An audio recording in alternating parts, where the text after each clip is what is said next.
തെരഞ്ഞെടുപ്പിന്റെ തൊട്ടു മുമ്പിൽ നടക്കുന്ന ഒരു പരിപാടിയാണ്. ഞങ്ങളിതൊരു കേരളത്തിലെ മൊത്തം എല്ലാ ജില്ലകളെയും പങ്കെടുപ്പിച്ചുകൊണ്ട് നടത്തുന്ന ഒരു പ്രോഗ്രാമല്ല.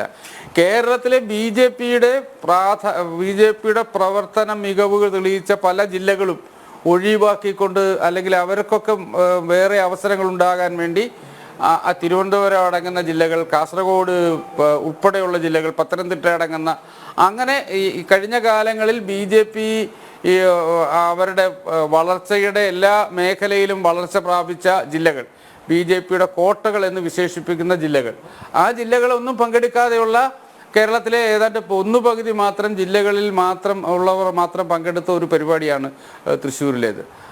ആ പ്രോഗ്രാമിൽ അതിൻ്റെ ഒരു ആവേശം, അതിൽ ഇപ്പോൾ ഒരു 1.5 കിലോമീറ്റർ നീളമുള്ള റോഡ് ഷോയിൽ അണമുറിയാതെ തിങ്ങി നിറഞ്ഞു നിൽക്കുന്ന ആളുകൾ മോഡിജിയെ സ്വീകരിക്കാൻ നിൽക്കുന്നു.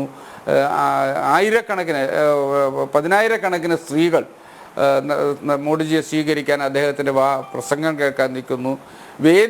അദ്ദേഹത്തിനോടൊപ്പം വേദിയിൽ വളരെ പ്രഗത്ഭരായ സ്ത്രീകൾ, വനിതകൾ, കേരളത്തിലെ മലയാളത്തിലെ എണ്ണം പറഞ്ഞ വനിതകൾ മോഡിജിയോടൊപ്പം നിൽക്കുന്നു. ഇതൊരു തെരഞ്ഞെടുപ്പ് എന്നുള്ളതിനപ്പുറം ഇത് ബി ജെ പിക്ക് കേരള സമൂഹത്തിൽ ഉണ്ടാക്കിയിരിക്കുന്ന ഒരു കുതിപ്പുണ്ടല്ലോ, ഒരു വലിയ ചലനം സൃഷ്ടിക്കാൻ കഴിഞ്ഞ ചലനം എന്ന് പറയുന്നത്, നന്നായി തുടങ്ങുന്നത്, എല്ലാ നല്ല തുടക്കവും ആ ലക്ഷ്യത്തിലെത്താൻ ഗുണകരമാണ് എന്നാണല്ലോ പറയുന്നത്.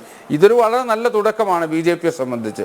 ഈ 140 മണ്ഡലങ്ങളിലൂടെ 30 ദിവസത്തിലേറെ യാത്ര ചെയ്ത് കേന്ദ്ര സർക്കാരിനെയും നരേന്ദ്രമോദിയെയും നിരന്തരമായി മുഖ്യമന്ത്രി പുലപ്പം പറയും, മുഖ്യമന്ത്രിയോടൊട്ടി നിന്നുകൊണ്ട് കോൺഗ്രസ് നേതാക്കന്മാർ കേന്ദ്ര സർക്കാരിനെയും നരേന്ദ്രമോദിയെയും ബി ജെ പിയെയും പുലപ്പം പറയുകയും ഒക്കെ ചെയ്യുന്ന ഈ മലയാളത്തിൻ്റെ മണ്ണിൽ, ഈ മലയാളത്തിൻ്റെ തട്ടകത്തിൽ, ഈ മലയാളത്തിൻ്റെ സമരഭൂമിയിൽ ബി ജെ പിക്ക് അനുകൂലമായി ഇത്രയേറെ ആളുകൾ ഒരുമിച്ച് കൂടുന്നു എന്ന് പറയുന്നത് അതൊരു വളരെ വളരെ പോസിറ്റീവായ ഒരു ലക്ഷണമാണ്.